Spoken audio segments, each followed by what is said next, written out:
जाजपुर जिला चंडीखोल निकटस्थ क्षेत्रपाल पंचायत श्रीरामपुर ग्राम में 4 दिन व्यापी महा आडंबर रामलीला महोत्सव अनुष्ठित होती। रामलीला महोत्सव में आखपाख अंचल हजार हजार संख्यार श्रद्धालुं भिड़ देखा मिलता है। कार्यक्रम में श्रीरामपुर ग्रामर समस्त लोक मैंने आरंभ शेष जाए जहाँ जो कार्य संपादन करने दि जाए सेमाने सही कार्य को सफलतार सह करिथांती। अनुष्ठानर सभापति पूर्णचंद्र बारिक और संपादक पुरुषोत्तम साहू कहवा अनुजाई एही रामलीला आज को 10 वर्ष हेब गाँवर हनुमान मंदिर प्रांगण में हो आसुअछि। यह प्रतिवर्ष हनुमान जयंती आरंभ करा जाय थाए।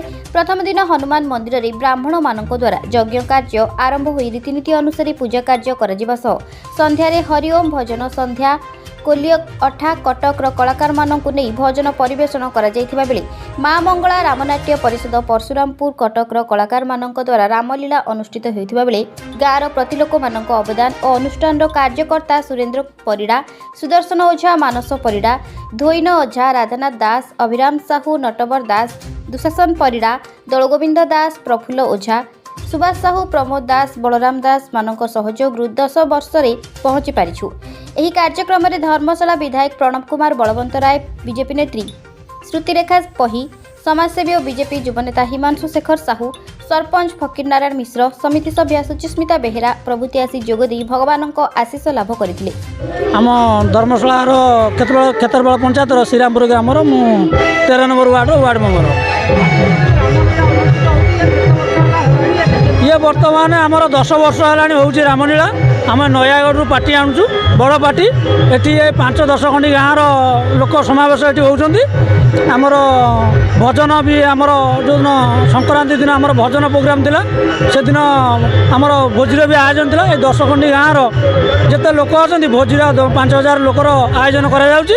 आ 3 दिन व्यापी आमर रामलीला प्रोग्राम अनुष्ठित होउची। एटी हजार हजार दर्शक आसी उपस्थित रहउचंदी। ये हाराहारी आमर 4 दिन। प्रथम दिन है आमर भजन कार्यक्रम आ 3 दिन हूँ रामलीला। ये 3 दिन में 10 खंडर गाँ जिते लोक समस्ते उपस्थित रही हजार हजार लोक उपभोग कर।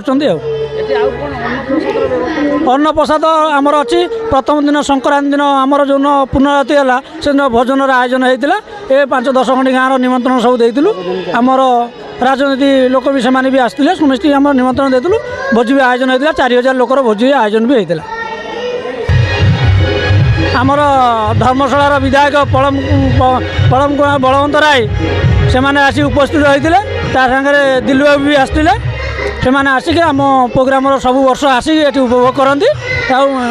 एमएलए साहेब आसी आमर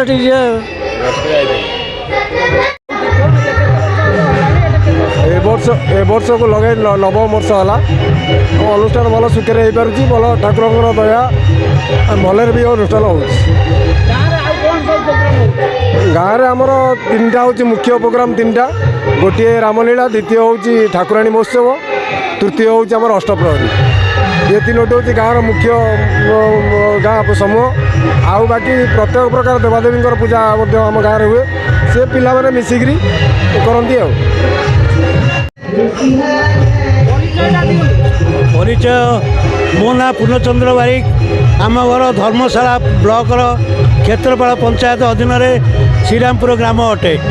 आम ग्राम आज की 10 वर्ष धरी रामलीला बा श्री हनुमान जयंती रे हनुमान को पूजा उपलक्षे गोटे दिवारात्रि 12 घंटा यज्ञ करा जाए। यज्ञ संगे संगे आनंद बजार चले। ता सहित संध्यारे कौन सांस्कृतिक कार्यक्रम भजन संध्या हेउ बा चारण हेउ बा प्रवचन हेउ ये सब करा जाए। लोक अनेक समय आसी अनेक लोक उपस्थित हुंती। तेणु तापर 3 दिन आमर ये सांस्कृतिक कार्यक्रम माध्यम रामलीला प्रदर्शित हुए। रामलीला रे आमे नयागढ़ सुदूर नयागढ़ भल भल रामलीला ग्रुप को आनी ये परिवेषण कराऊ। तांको उपस्थिति रे शह शह दर्शक एकत्र हुंती। पड़िशा प्रिय पड़िशा गाँव से भक्ति रसामृत पान करती। यही आनंद उत्सव जो मैंने जोग दियंती अनेक लोक जोग दियंती। आम चेष्टा करूँ यही प्रकार आनंद उत्सव प्रत्येक वर्ष लगी रहू। आउ शह शह परिमाण लोक आसी यह उपभोग करतु। यह ही आमर काम्य आम अनुष्ठान उद्देश्य आम ग्रामर आशा ଓ ବିଶ୍ୱାସ ମୁଁ ଏତିକି କହି ରହୁଛି। ମୋର ଦର୍ଶକମାନଙ୍କୁ ଆମର ନମସ୍କାର। ଆମର ବର୍ତ୍ତମାନ କଳାପଥର ପୂର୍ବ ଓଡ଼ିଆ ବାଙ୍କିପଟର ଆମ ପାର୍ଟି ନାମ ହେଲା ବାବା ଅମୃତନିଧି ରାମଲୀଳା ସଂସଦ ପୂର୍ବ ଓଡ଼ିଆ, ଯିଏକି ଆମର ସବୁ ଛୋଟ ଛୋଟ କଳାକାରମାନଙ୍କୁ ନେଇ ଗଠିତ ଏହି অনুষ্ঠাନଟି। ଏବଂ ବର୍ତ୍ତମାନ ଆମର ଆରମ୍ଭ ହୋଇଛି ନାଚ ସିନି। ଆଉ ଆମର ସବୁ ଦେଖନ୍ତୁ ସବୁ ସମସ୍ତେ ପ୍ରାୟ ସବୁ ଛୋଟ ଛୋଟ କଳାକାର। ଆଉ ଆମର ଏପଟ ସବୁ ଛୋଟ ଛୋଟ କଳାକାର ନେଇ ଯେଉଁ କଳା ହେଉଛି ଆମେ ଆପଣଙ୍କୁ କେମିତି କ'ଣ ଲାଗୁଛି ଆପଣଙ୍କୁ ଦେଖିକି କହିବେ। ଆଉ ଆମର ସବୁ ଆମର ଆମ ମ୍ୟାନେଜର ଅଟନ୍ତି। ଆଉ ସବୁ ଆମର ବଡ଼ ଭାଇ ଭଉଣୀମାନେ ଆମେ ସବୁ ଦର୍ଶକ ଭଲ ଦର୍ଶକମାନଙ୍କର ଭଲ ଆଗ୍ରହ ଅଛି। ଆଉ ଖାଇବା ସବୁ ଠିକ୍ଠାକ୍ କରୁଛନ୍ତି। ଆଉ ସବୁ ମୋ ନାଁ ଆଶିଷ। ଆଉ ମୁଁ 1.5 ବର୍ଷ ହେବ ଯାତ୍ରାରେ ମିଶିବାର। ଆଉ ମୋର ଯିଏ ପ୍ରଥମେ ଯିଏ ମୋ ଗୁରୁ ସିଏ ମୁଁ ତ କଳାକାର ସେତେ ଜାଣିନଥିଲି। ତାପରେ ରାମ ରୋଲରେ ଫାର୍ଷ୍ଟ ଟାଇମ୍ ମୋ ଜାଗା ପଟେ ଭଗବତୀଙ୍କ ଜାଗା ବାଣପୁରଙ୍କ ପଟେ ମୁଁ କରିଥିଲି। ମୋର ପ୍ରକୃତ ହେଉଛି ବାଣପୁର। ମୁଁ ନୟାଗଡ଼ ପଟକୁ ଗୋଟେ ରାମ ରୋଲ ମାନେ ବାହାର ଯେମିତିଆ କଳା ସମସ୍ତଙ୍କର ଗୋଟେ ଅଛି, ମୋର ସେମିତି ଗୋଟେ ଆଗ୍ରହ, ମୁଁ ସେଇଥିପାଇଁ ଆସିଛି। ତାର ମୋର ଗୁରୁ ମୋତେ ଯାତ୍ରା ପ୍ରତି ଟିକେ ଆଣିବା ପାଇଁ ଲାଗିଥିଲେ। ତା ଆଣିଲେ ମୁଁ ସେମିତି ଲୋକ ମୋତେ ଚିହ୍ନା ହେଇକି ମୁଁ ପାଟିକି ଆସିଛି। ଯାହାହେଲେ ବି ଛୋଟ ରୋଲରୁ କମ୍ ଆସ୍ତେ ଆସ୍ତେ ମୁଁ ଚେଷ୍ଟା କରୁଛି ବଡ଼ ରୋଲର ହେବି ବୋଲି। ତ ମୁଁ ସେତିକି ନାହିଁ। ଦର୍ଶକମାନଙ୍କ ପ୍ରତି କହିବି ତ ଆମେ ଯାହା ରୋଲ୍ କରୁଛୁ ତ ଆମକୁ ଯେତିକି ଦର୍ଶକ ଦେଖୁଛନ୍ତି, ଦର୍ଶକମାନଙ୍କୁ ଆମର ଯଦି କେଉଁଟା ତ୍ରୁଟି ରହୁଛି କି ଭୁଲ ରହୁଛି ସେମାନେ କହିବେ।